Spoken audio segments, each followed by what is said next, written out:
Authenticity is bankrupting this Tokyo shop. The owner, a woman in her 70s, arranges a bowl that proves authenticity can be fatal. She explains how her grandmother's techniques have survived wars and economic crashes. Yet the younger generation barely notices. The bowls are beautiful, but they're not selling. The paradox begins here. Consumers claim to want authenticity, but their wallets speak differently. The bowls are too real, too honest. And that's the problem. Enter a young designer from Paris, hired to modernize the brand. She arrives with bold, exaggerated motifs inspired by ancient Japanese folklore, but twisted into something unfamiliar yet alluring. The patterns are vibrant, almost surreal, with swirling dragons and cherry blossoms that seem to defy reality. The shop's owner hesitates, but the designer insists. This is what the world wants now. This isn't the real Japan. It's a performance. The first batch of redesigned bowls hits the shelves, and the transformation is immediate. Social media buzzes with excitement. Influencers flock to the shop, and within weeks, orders flood in from around the globe. The bowls are no longer just functional art. They're a spectacle, a visual feast that promises an escape into something exotic and otherworldly. The shop's owner watches in disbelief as her centuries-old craft becomes a viral sensation. But is this success built on truth or illusion? Behind the scenes, the designer's reimagined motifs are a calculated departure from tradition. The swirling dragons are not rooted in any specific Japanese folklore, but are instead a fusion of global influences, designed to trigger a universal sense of wonder. The bowls are no longer tied to a place or a story. They're a blank canvas for imagination, a product of exoticism without authenticity. This is the paradox. Consumers crave authenticity, yet they pay more for something that feels entirely invented. Psychologists call it the halo effect. A single striking feature can cast a positive glow over the entire product. In this case, the exotic motifs act as a magnet, drawing consumers in with their visual allure. The bowls are no longer just pottery. They're a gateway to an imagined world. But here's the catch. The more exotic the performance, the less the consumer needs to engage with the actual story or heritage behind it. It's a double-edged sword. Authenticity demands effort, while exoticism offers instant gratification. The shop's owner watches as her traditional techniques are reduced to a footnote in the marketing materials. The bowls are now framed as inspired by, rather than crafted with. It's a subtle but significant shift, from pride in heritage to pride in performance. The owner feels a pang of guilt, but the numbers don't lie. The bowls are selling like never before. Is this success, or is it just another layer of cultural appropriation? Across the globe, this phenomenon repeats itself in markets from London to Los Angeles. Brands that embrace their roots often fade into obscurity, while those that reinvent themselves with a dash of exotic flair become household names. The paradox deepens when you realize that consumers aren't just buying products. They're buying an escape, and in a world that's increasingly connected yet deeply lonely, that's a powerful allure. But there's a psychological cost to this exoticism. Consumers feel virtuous for supporting authentic stories, yet their attention and trust metrics spike on manufactured exotic imagery. They tell themselves they're discovering new cultures, but in reality, they're consuming a curated fantasy. The brands know this, and they exploit it. The question isn't just about sales. It's about what we're really buying when we reach for the exotic. The stakes couldn't be higher for honest sellers. They're caught in a double bind. Stay true to their roots and risk invisibility, or perform a stereotype and win the sale. The brands that choose authenticity often find themselves on the sidelines, while those that embrace exoticism dominate the market. It's a game of survival, and the rules are written by the consumers themselves. This paradox forces us to ask a difficult question. In a world that craves authenticity, why do we so often reward the performative? The answer lies in the tension between what we say we want and what we're willing to pay for. It's a tension that defines modern consumption, and it's up to us to decide where we draw the line. Will we continue to chase the exotic, or will we demand something more? The story of this ceramic shop is more than just a tale of success or failure. It's a microcosm of a global phenomenon. It reveals how deeply ingrained the paradox of authenticity and exoticism is in our consumer culture. The brands that navigate this tension will shape the future of marketing.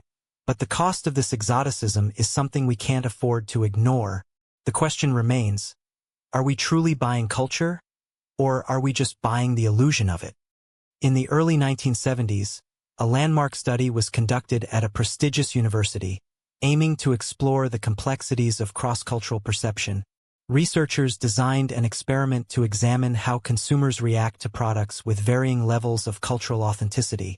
Participants were presented with identical products, but with different labels, to see if the perceived value and trustworthiness would be affected. The researchers started by stripping all real cultural markers from the products, creating a blank slate for the participants to evaluate. They then reintroduced these cultural markers one by one, isolating the halo effect trigger that influenced consumer perception. This method allowed the researchers to pinpoint the exact moment when the participants' perception of the product changed. The surprising result of the experiment was that authentic details actually reduced perceived value, while performative exotic cues increased both trust and willingness to pay. This finding contradicted the prevailing marketing dogma of the time, which emphasized the importance of authenticity in building consumer trust. The researchers were faced with an ethical dilemma. Should they publish their findings, even if they challenged the dominant narrative? This is just the beginning. Subscribe to see more amazing content. Fire. Despite the challenges, the experiment's findings have had a lasting impact on the field of marketing.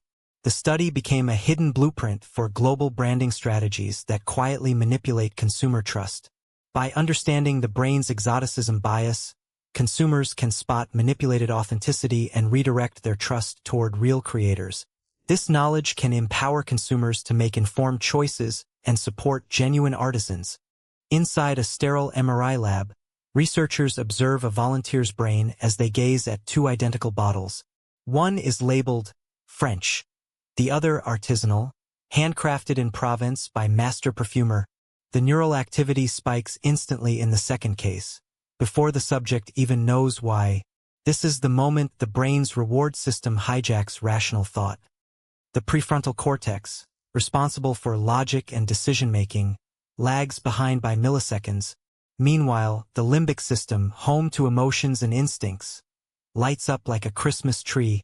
This delay explains why we often feel certain about choices before we can explain them. The brain prioritizes pleasure over precision. Now imagine swapping the French label for something even more unfamiliar. A script from a language you've never seen, paired with a pattern resembling ancient tribal art. Studies show this triggers an even stronger response. The brain doesn't just recognize novelty, it rewards it. This is the exoticism paradox in action. The more unfamiliar, the more desirable. But here's the twist. The brain doesn't just reward exoticism for its own sake. It also assumes that what feels unfamiliar must be of higher quality. This is the halo effect in action. A single positive attribute, like a foreign label, spills over to influence the entire perception of the product. The more exotic, the more valuable it seems, even if the product itself hasn't changed. This isn't just about aesthetics. The brain also interprets simplicity as laziness. A product that looks too plain, or worse, too authentic, sends a subconscious signal. This was made with minimal effort, so it must be low quality. Conversely, exaggerated exoticism signals effort, exclusivity, and even a touch of mystery. The brain leans into that narrative without question. But what happens when the exoticism isn't just visual? What if it's storied? Imagine a brand telling a tale of ancient rituals, passed down through generations, tied to the product's creation. Even if the story is entirely fictional, the brain still releases dopamine. This is the placebo effect of storytelling. Our minds crave narratives so desperately that we believe them, even when we know they're not true. This isn't just about marketing tricks. It's about how the brain is wired.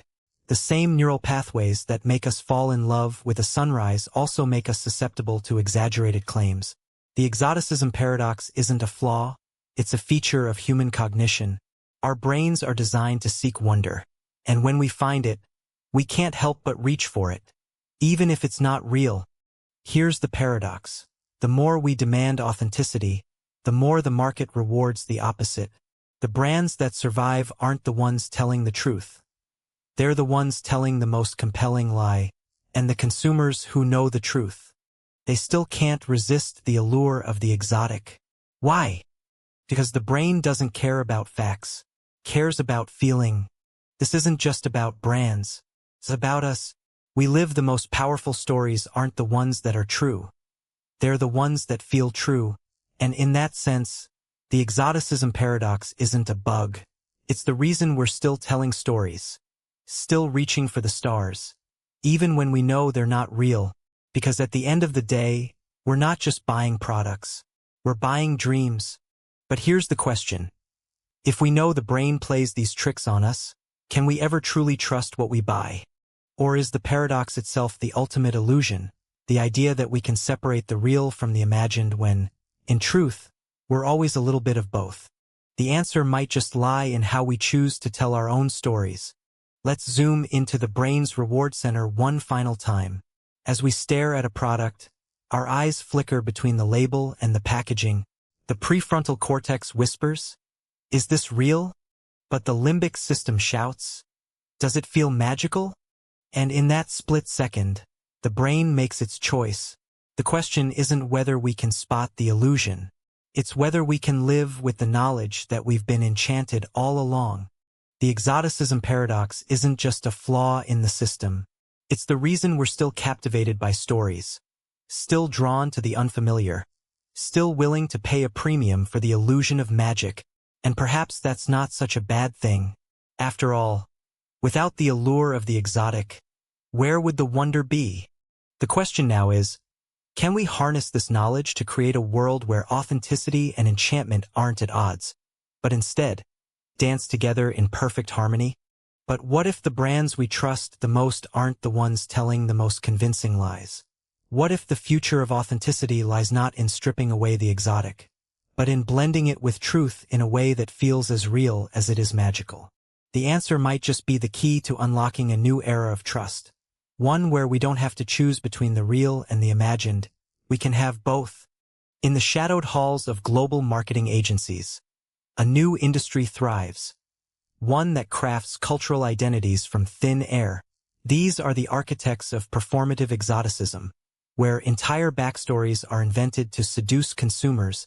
Their toolkit, a mix of AI-generated folklore, staged rituals, and the psychological triggers that make us trust what we don't understand. This is the exoticism industrial complex, and it's rewriting the rules of trust. Meet the campaign that became the blueprint for modern manipulation. An invented ritual, a fake tribe, and a luxury brand that tripled its sales overnight. The story was so convincing that even cultural anthropologists were fooled. But the truth? It was all a carefully constructed illusion, designed to trigger the very biases that make us fall for anything exotic and unfamiliar. The campaign's creators didn't invent a new tribe. They repurposed elements from multiple cultures, blending them into something entirely new. The result? A visual language so compelling that it bypassed critical thinking. Consumers didn't question the authenticity. They simply felt the thrill of discovery. This was the power of performative exoticism. A story so vivid it became real in their minds. But there's a cost to this illusion.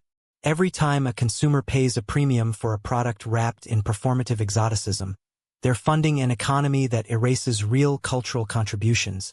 Genuine artisans, who spend lifetimes perfecting their craft, struggle to compete against brands that manufacture authenticity. Their voices are drowned out by the noise of invented narratives, leaving them invisible in the attention economy. The exoticism industrial complex doesn't just sell products. It sells an escape. Authenticity feels like a burden. These brands offer something easier. A story so rich, so vivid, that it doesn't require any real effort to believe. But what happens when the illusion cracks? What happens when consumers realize they've been paying for a fantasy instead of a truth? The psychological cost of this manipulation is staggering. consumers pay a stereotype tax, an unseen price for the privilege of feeling culturally sophisticated without ever engaging with real diversity.